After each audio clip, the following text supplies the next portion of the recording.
सुबह के 6 बज रहे थे। घर के बाकी लोग अभी सो रहे थे, लेकिन राधा उठकर पूरे घर की सफाई में लग चुकी थी। वो झुककर झाड़ू लगा रही थी। तभी मनोरमा जी अपने कमरे से मुंह बनाते हुए बाहर आई। अरे बज गए 6, अभी तक झाड़ू नहीं निकली तेरी। जल्दी जल्दी हाथ चला। मम्मी जी बस आंगन रह गया है, बाकी कमरों में झाड़ू लगा दी है। हाँ हाँ, दिख रहा है मुझे कितना काम कर रही है तू। गरीब घर से आई है पर काम धंधा तो कुछ होता नहीं तुझसे। तेरे बाप ने नौकर लगा रखे थे क्या वहां तेरे मायके में? वहां भले ही दिन चढ़े तक पसरी पड़ी रहती होगी, पर सुन ले, ये मेरा घर है। यहाँ ये सब नहीं चलेगा, यहाँ काम करना पड़ेगा। जी मम्मी जी, मैं बस अभी झाड़ू लगा देती हूँ, फिर बाकी काम कर लूंगी। अभी लगा देती हूँ। अरे महारानी, मेरे सुबह की चाय कहाँ है? क्या वो भी पड़ोसन आकर बना कर देगी, या अपनी सास को चाय भी नहीं पिलाएगी तू? नहीं नहीं मम्मी जी, ऐसा मत कहिए, मैं बस अभी चाय चढ़ाने के लिए जाती हूँ आपके लिए, आप बैठिए ना। राधा बेचारी दौड़कर किचन में गई और फटाफट चाय का बर्तन गैस पर चढ़ाया। गैस पर चाय उबल रही थी और इधर राधा दौड़ दौड़ कर बचा हुआ आंगन का कचरा समेट रही थी। मनोरमा का खौफ ऐसा था कि उसे सुबह सांस लेने की भी फुर्सत नहीं मिलती थी। कुछ ही देर में राधा एक ट्रे में गर्मा गर्म चाय लेकर आई जहां मनोरमा बैठी थी। तभी संजय भी वहां अंगड़ाई लेते हुए अपने कमरे से आ गया। Good morning Radha. आज तो बड़ी प्यारी लग रही हो। गुड मॉर्निंग संजय जी, आप बैठिए ना, मैं आपके लिए चाय लाती हूँ। संजय का अपनी पत्नी से यूं दो मीठे बोल बोलना मनोरमा को कैसे बर्दाश्त होता। उन्होंने चाय का कप उठाया, पहला घुट भरते ही उनका मुंह ऐसे बनाया जैसे किसी ने करेले का रस पिला दिया हो। थू, ये कैसी चाय बनाई है? चाय है क्या उबला हुआ पानी? पूरा मुंह खराब कर दिया। क्या हुआ मम्मी, चाय तो बहुत अच्छी महक रही है। अरे खाक अच्छी है बेटा। अब गरीब घर की बेटी है, इसके घर में तो कभी दूध आता नहीं होगा। इसे क्या पता कि बिना पानी मिलाए असली चाय कैसे बनती है। अरे हमारे घर में तो दूध में एक बूंद पानी नहीं मिलाया जाता। पर इसके तो खून में ही कंजूसी भरी है ना। राधा ये कड़वे ताने सुनकर खून का घूंट पीकर रह जाती है, लेकिन वो कुछ नहीं बोलती। मन तो करता है कि मैं तेरे हाथ की चाय भी ना पीऊं, पर क्या करूं? अपने बेटे की खुशी के लिए मुझे ये जहर भी घूंट घूंट कर पीना पड़ता है। संजय, पता नहीं तूने इसमें क्या देखा जो इससे शादी कर ली। मम्मी बस भी करो ना सुबह सुबह। राधा बेचारी सुबह से लगी हुई है, धीरे धीरे सीख जाएगी ना सब कुछ आपके हिसाब से। और वैसे भी मुझे तो इसके हाथ की चाय बहुत अच्छी लग रही है। हाँ, तुझे तो अच्छी लगेगी। तू तो हो गया है ना अब झोरू का गुलाम। बीवी अगर करेले का जूस भी पिलाएगी तो उसे भी शहद कहेगा। मेरी तो कोई कदर ही नहीं है इस घर में। क्या मम्मी आप भी। राधा तुम खड़ी क्यों हो? लाओ एक कप तुम भी ले आओ और यहीं पास में बैठकर चाय पी लो। तुम भी थक गई होगी। क्या? ये बैठकर चाय पिएगी? अगर ये महारानी मेरे सामने बैठकर चाय पिएगी तो घर का काम कौन इसका बाप आकर करेगा? मम्मी ये आप क्या बोल रही हो? ए, चुप कर संजय। घर के काम-काज में ज़्यादा दिमाग मत लगाया कर, समझा? ए राधा, तू चाय-वाय छोड़ और जा जल्दी से संजय के लिए नाश्ता बना, इसे ऑफिस भी जाना है। या फिर ये तेरे पल्लू से ही बंद कर बैठा रहेगा दिन भर, हैं? जा किचन में और सुन, नाश्ता अपने मायके की तरह रूखा-सूखा नहीं, हमारे घर की तरह बनाना, समझी? राधा की आंखों में नमी आ गई। वो बिना कुछ कहे चुपचाप किचन में चली गई। संजय बेबस होकर बस अपनी माँ को देखता रह गया। कुछ देर में जैसे तैसे संजय नाश्ता करके ऑफिस चला गया। संजय ऑफिस जा चुका था और मनोरमा जी अपने कमरे में टीवी देख रही थी। घर के आंगन के एक कोने में राधा कपड़े धो रही थी। मनोरमा जी ने जानबूझकर पूरे घर की चादरें, पर्दे और अपने सारे भारी कपड़े राधा के पास फेंक दिए। ये ले, ये चादरें भी धो देना और ढंग से साबुन लगाना। तेरे मायके के कपड़े नहीं है जो बस पानी में डुबो कर निकाल लिए। अच्छे से रगड़-रगड़ कर साफ करना। राधा बेचारी पिछले 2 घंटे से ब्रश रगड़ रगड़ कर थक चुकी थी। उसकी पीठ दर्द करने लगी थी। जैसे तैसे उसने सारे कपड़े धोए, उन्हें बाल्टी में भरकर छत पर ले गई और एक एक करके तार पर सुखाया। छत से नीचे आंगन में आते आते उसकी सांस फूलने लगी थी। थकान से चूर होकर राधा ने जैसे ही आंगन में रखे एक छोटे से स्टूल पर बैठने की कोशिश की।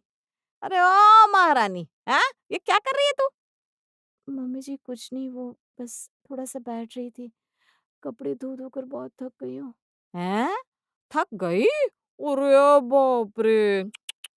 इतना सा काम करके थक जाती है? बहुत कोमल तरीके से पाली-पोसी गई है ना तू तो, हैं? ऐसा लगता है जैसे किसी राजमहल की राजकुमारी ले आए हम। नहीं मम्मी जी ऐसी बात नहीं है, वो मैं। तो फिर ये नखरे क्यों? हैं? चल उठ, जा जाकर छत पर वो गेहूँ की बोरियाँ रखी हैं, उन्हें धूप में चारपाई पर फैला कर आ। बैठे-बैठे रोटियाँ तोड़ने की आदत पड़ गई है इसे। राधा की आंखों से आंसू छलककर गाल पर आ गिरे, जिसे उसने अपनी साड़ी के पल्लू से चुपचाप पोंछ लिया। वो बिना एक शब्द कहे थकी हुई वापस सीढ़ियों की तरफ मुड़ गई। रात को राधा ने बहुत मेहनत से खाना बनाया था। डाइनिंग टेबल पर संजय और मनोरमा खाना खाने बैठे। राधा ने दोनों को खाना परोसा। मनोरमा ने जैसे ही रोटी का पहला निवाला सब्जी के साथ मुंह में रखा, उन्होंने तुरंत मुंह बना लिया। क्या खाना बनाया है? मैं तो इस गरीब के हाथ का खाना भी नहीं खा सकती। कैसा खाना बनाती है? ना कोई स्वाद है, ना कुछ। अरे घर में घी है, मसाले हैं, फिर इतना फीका खाना क्यों बनाती है? क्या हुआ मम्मी, खाना तो ठीक ही है। अब खामखा राधा पर गुस्सा कर रही हैं। तुझे तो ठीक ही लगेगा। तूने तो इसके प्यार की पट्टी बाँध रखी है ना अपनी आँखों पर। ठीक है, अगर आपको खाना पसंद नहीं आ रहा तो राधा तुम बैठो। मम्मी मैं आपके लिए दूसरा खाना बना देता हूँ। बताइए क्या खाना है आपको? अरे नहीं, नहीं रहने दे। अनाज का अपमान करने की आदत नहीं है मुझे। आज मैं बस ऐसे ही खा लूँगी, वरना ये थाली में रखा खाना बर्बाद हो जाएगा। हाय! मेरी किस्मत ही ऐसी है जो मुझे बुढ़ापे में ये रूखा-सूखा खाना पड़ रहा है। संजय, तू अपनी बीवी की पैरवी छोड़ और शांति से बैठकर खाना खा ले। राधा मनोरमा की बातों से दुखी हो गई। रात को वो अपने कमरे में गई। बिस्तर पर बैठकर वो अपने खुरदुरे हो चुके हाथ पैरों को देखने लगी। सारा दिन उसकी सास उसे परेशान करती थी। तभी संजय कमरे में आया और राधा के पास बैठ गया। रो रही हो? राधा मुझे माफ कर दो। मम्मी के इस बर्ताव की वजह से हमें आपस में भी बात करने का टाइम नहीं मिल पाता। संजय, मैं सुबह से रात तक बिना रुके काम करती हूँ, पर मम्मी जी को मेरा कोई काम अच्छा ही नहीं लगता। क्या मेरी गलती सिर्फ इतनी है कि मैं गरीब घर से हूँ? अरे, तुम चिंता मत करो राधा। वो अंदर से बुरी नहीं है, बस थोड़े पुराने ख्यालों की है। धीरे-धीरे उन्हें भी तुम्हारी अहमियत समझ में आ जाएगी। ऐसे ही ताने सुनते हुए राधा के कुछ और दिन गुजर गए। एक दिन राधा बाजार से घर का राशन और सब्जी लेने गई थी। सब्जी वाले को पैसे देने के बाद उसके पास कुछ खुले पैसे बच गए। पास ही एक लॉटरी की दुकान थी। पता नहीं राधा के मन में क्या आया, उसने उन बचे हुए पैसों से एक लॉटरी का टिकट खरीद लिया। घर आकर जब संजय ने वो टिकट देखा तो वो हल्का सा मुस्कुराया। अरे वाह! आज लॉटरी का टिकट? क्या बात है राधा! अगर लॉटरी लग गई तो क्या करोगी इतने पैसों का? कुछ नहीं, बस मम्मी जी के लिए एक अच्छी सी साड़ी लाऊंगी। शायद तब वो मुझसे थोड़ा खुश रहने लगे। तुम भी ना राधा, कितनी भोली हो। भगवान करे तुम्हें ये लॉटरी लग जाए। कुछ दिन और बीत गए। एक दोपहर राधा घर का काम निपटा रही थी, तभी उसके मोबाइल पर एक मैसेज आया और लॉटरी वाले का फोन आया। फोन सुनते ही राधा एकदम खुश हो गई। वो दौड़ती हुई हॉल में गई जहां मनोरमा बैठी टीवी देख रही थी। मम्मी जी, मम्मी जी देखिए मेरी लॉटरी लग गई। क्या? लॉटरी? हाँ मम्मी जी, वो जो मैंने उस दिन बाजार से टिकट लिया था ना, उसकी लॉटरी खुल गई है। ये देखिए टिकट का नंबर। मनोरमा को पढ़ना लिखना तो आता नहीं था। उसने टिकट को हाथ में लिया और उल्टे सीधे तरीके से देखा। उसके दिमाग के घोड़े तेजी से दौड़ने लगे। उसने टीवी और फिल्मों में सुन रखा था कि लॉटरी हमेशा लाखों करोड़ों की होती है। लॉटरी लगी है? अरे बाप रे! इसका मतलब तो ये है कि इसके पास बहुत सारे पैसे आ गए हैं। ये तो लखपति बन गई, ये तो अमीर हो गई। अब अगर मैं इसे ऐसे ही ताने मारती रही तो ये सारा पैसा अपने मायके वालों को दे देगी। मुझे तो एक फूटी कौड़ी नहीं देगी। मुझे इसके साथ अच्छा बर्ताव करना पड़ेगा, तभी ये मुझ पर भी पैसे खर्च करेगी। अरे वाह, वाह! राधा बेटा ये तो बहुत अच्छी खबर है। मुझे तो पहले दिन से ही पता था तू इस घर के लिए साक्षात लक्ष्मी है बेटा। राधा अपनी सास के मुंह से बेटा, लक्ष्मी ये सब सुनकर पूरी तरह हैरान रह गई। उसे समझ में नहीं आ रहा था कि जो सास उसे सुबह और शाम कोसती थी, वो अचानक इतनी मीठी कैसे हो गई। लेकिन मनोरमा के लालची दिमाग में अब एक बिल्कुल ही अलग फिल्म चल रही थी। अगली सुबह के 6 बज रहे थे। राधा की आंख खुली तो वो हड़बड़ाकर उठी। हे भगवान, 6 बज गए। आज तो फिर रोज की तरह मम्मी जी के ताने सुनने पड़ेंगे। अब जल्दी जल्दी नहाकर घर के काम कर लेती हूँ। वो जल्दी-जल्दी नहाकर आंगन में आई और जैसे ही उसने झाड़ू उठाई, तभी मनोरमा अपने कमरे से बाहर आई और राधा के हाथों से झाड़ू छीन ली। राधा ये देखकर डर गई। अरे, अरे बेटा! पता नहीं क्या हड़बड़ी है। थोड़ा आराम से उठ जाती तू भी। मम्मी जी, वो मुझे झाड़ू लगानी थी, देर हो गई, सॉरी। अरे! तो क्या हुआ बेटा? कहाँ भागे जा रही है ये झाड़ू? और मैं कोई कसाई थोड़ी ना हूँ जो तुझे मार डालूँगी। मुझे भी सब समझ में आता है, तू सारा दिन कितना काम करती है। मैं दिल की बुरी नहीं हूँ बेटा, बस कभी-कभी ना मुँह से निकल जाता है। जी, ठीक है मम्मी जी, मैं चाय चढ़ा देती हूँ। हाँ, हाँ, कर ले बेटा आराम से। धीरे-धीरे काम कर हाँ, कोई जल्दी नहीं है बेटा। राधा किचन में चाय बनाने गई, लेकिन उसका दिमाग सुन था। जो सास कल तक महारानी और गरीब कहकर ताने मारती थी, वो आज रातों रात इतनी मीठी कैसे हो गई? अरे ये आज अचानक मम्मी जी को क्या हो गया? तबीयत तो ठीक है ना उनकी? अचानक से इतनी स्वीटनेस, मुझे कुछ हजम नहीं हो रही। पर जो भी अच्छा है ना, कम से कम मम्मी जी मुझे प्यार से तो बुला रही हैं। यही सोचते हुए राधा चाय की ट्रे लेकर हॉल में आई। संजय भी तैयार होकर वहीं बैठा था। राधा ने मनोरमा और संजय को चाय दी और खुद वापस किचन की तरफ मुड़ने लगी। अरे बेटा कहाँ जा रही है? तू भी हमारे साथ बैठकर चाय पी ले। नहीं मम्मी जी, वो नाश्ते में लेट हो जाएगा। कमाल है मम्मी, कल तो आप चिल्ला रही थी कि ये बैठकर चाय पिएगी तो काम कौन करेगा? और अभी आप खुद इसे बिठा रही हैं। अरे बेटा वो तो मेरी ज़बान ही ऐसी है, दिल में कुछ नहीं है। कोई बात नहीं, नाश्ते का क्या है, हम दोनों सास-बहू मिलकर बना लेंगे, कोई दिक्कत नहीं है। बल्कि आज मैं बनाऊँगी नाश्ता, तू चाय पी ले बेटा, थोड़ी देर संजय के साथ बैठकर बातें कर। अरे तुझ बेचारे को कहाँ टाइम मिलता है इसके साथ बैठने का, हैं? पैसे वाली बहू है भई, 5-10 लाख की लॉटरी लगी होगी। इसे खुश रखना पड़ेगा तभी तो मेरे बस में रहेगी, नहीं तो कब पंख लगाकर उड़ जाएगी पता भी नहीं चलेगा। संजय और राधा एक दूसरे का मुंह देखते रह गए। राधा चुपचाप चाय पीने लगी, लेकिन संजय को दाल में कुछ काला लग रहा था। लॉटरी के भ्रम ने मनोरमा को पूरी तरह बदल दिया था। जो सास पानी का ग्लास नहीं उठाती थी, वो अब घर के काम कर रही थी। दोपहर में राधा कपड़े धोकर सुखाने जा रही थी, तो मनोरमा ने बाल्टी पकड़ ली। अरे ला, ला, ला, मैं सुखाती हूँ कपड़े, तू जाकर आराम कर, हाँ बेटा?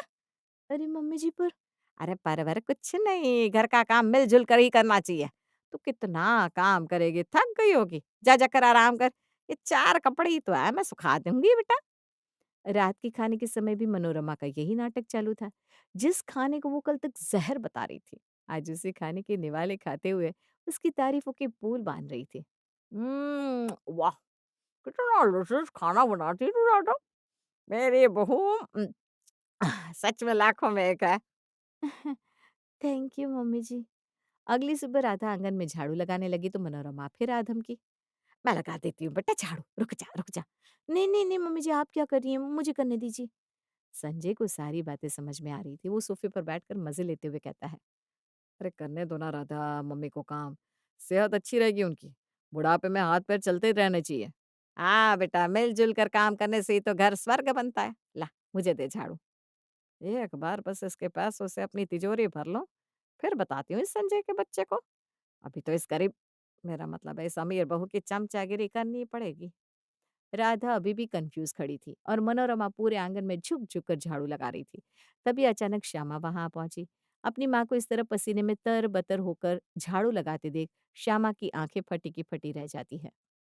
मम्मी ये क्या कर रही हो आप? आप झाड़ू क्यों लगा रही हो? और भाभी आप देख रही हैं खड़ी-खड़ी? हाँ दीदी, देखिए ना, मैं तो कब से इनसे झाड़ू मांग रही हूँ, पर ये छोड़ ही नहीं रही। कह रही है मिलजुल कर काम करना चाहिए। अपनी माँ को देखकर वो समझ जाती है कि दाल में कुछ काला है। अच्छा, अच्छा ठीक है। राधा भाभी आप एक काम करो बार-बार धूप है मेरे लिए ज़रा ठंडा सा शरबत बना कर ले आओ ना, बड़ी प्यास लगी है। तब तक मैं मम्मी से बात करती हूँ। ठीक है दीदी, मैं अभी लाती हूँ। जैसे ही राधा किचन में गई, श्यामा ने मनोरमा के हाथ से झाड़ू छीन लिया और उन्हें सोफे पर बिठाया। अब बताओ मम्मी, ये सब क्या चल रहा है? जो औरत कल तक एक गिलास पानी खुद से उठकर नहीं पीती थी, आज बहू के होते हुए झाड़ू लगा रही है। चक्कर क्या है भई? अरे बेटा धीरे बोल, तुझे पता नहीं है, तेरी भाभी की ना लॉटरी लगी है। अच्छा, अब मैं समझी आप क्यों ऐसे नौकरों की तरह काम कर रही हो। अरे तो काम में हाथ बटाना तो चाहिए ना, आखिर घर की लक्ष्मी है वो।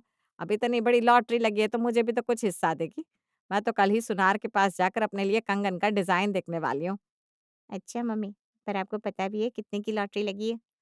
अरे लॉटरी है तो 5-10 लाख की तो लगी होगी। 5-10 लाख मम्मी? कल ही मेरे भैया से फ़ोन पर बात हुई थी, उन्होंने मुझे बताया सिर्फ़ 5,000 रुपए की लॉटरी लगी है। हैं? क्या बकवास कर रही है? 5,000? मुझे विश्वास नहीं होता, तू पक्का झूठ बोल रही है, ताकि मैं उससे पैसे ना माँगूँ। अच्छा, विश्वास नहीं होता है ना, रुको मैं भाभी से ही पूछती हूँ। भाभी, ज़रा यहाँ तो आइए। राधा ट्रे में शरबत के 2 ग्लास लेकर हॉल में आती है। संजय भी अपने कमरे से बाहर आकर खड़ा हो जाता है। उसे पता था कि अब तमाशा होने वाला है। श्यामा ने राधा से शरबत लिया और कहा। भाभी, वो मुझे भैया ने बताया आपकी लॉटरी लगी है। हाँ दीदी, मेरी लॉटरी लगी, मैं बहुत खुश हूँ। अरे वाह! पर ये तो बताओ कितने की लॉटरी लगी? पूरे 5,000 रुपए की दीदी। अब लॉटरी तो लॉटरी होती है ना, चाहे 5 लाख की हो या 5,000 की। मुफ्त में मिले पैसों की खुशी अपनी होती है। मैं तो इन पैसों से मम्मी जी के लिए एक अच्छी सी साड़ी लाऊंगी। 5,000। ये सुनते ही मनोरमा के पैरों तले ज़मीन खिसक चुकी थी। उसके दिमाग में वो सारे काम घूमने लगे जो उसने पिछले 3-4 दिनों में किए थे। कपड़े धोना, बर्तन माँजना, नाश्ता बनाना और राधा की चमचागिरी करना। सुन लिया मम्मी, 5,000 की लॉटरी लगी है और अब 5 लाख के सपने देख रही थी। हे भगवान! मेरे तो पूरे शरीर में दर्द हो गया काम कर कर के। अय राधा, तूने मुझे बताया क्यों नहीं सिर्फ 5,000 की लॉटरी लगी है? पर मम्मी जी आपने मुझसे पूछा ही नहीं तो मैंने बताया नहीं। इन सब बातों को सुनकर संजय ज़ोर-ज़ोर से हँसते हुए आगे आता है। बिल्कुल सही कहा राधा। मम्मी, आपने लॉटरी का टिकट देखकर खुद ही अपने दिमाग में 5 लाख का ख़याली पुलाव पका लिया। हमने कब कहा कि 5 लाख की लॉटरी लगी है? आप खुश होकर काम कर रही थी तो हमने सोचा करने देते हैं, आपकी सेहत भी अच्छी रहेगी। हाय रे मेरी फूटी किस्मत! 5,000 के चक्कर में मैंने महारानी की तरह इसकी सेवा की, मेरे घुटनों का दर्द वापस आ गया। हाय राम! मेरा पोपट हो गया। कोई बात नहीं मम्मी, इसी बहाने आपको पता तो चला कि घर का काम करना कितना मुश्किल होता है। अब आगे से राधा भाभी को ताना मारने से पहले अपने घुटनों का दर्द याद कर लेना। मनोरमा अपना माथा पीट रही थी, जबकि राधा अभी भी अपनी 5,000 की लॉटरी पर मुस्कुरा रही थी। संजय और श्यामा जोर-जोर से हंस रहे थे। आखिरकार लालच का फल मनोरमा को मिल ही गया था और राधा को बिना कुछ किए ही अपनी सास को एक बहुत बड़ा सबक सिखाने का मौका मिल गया था।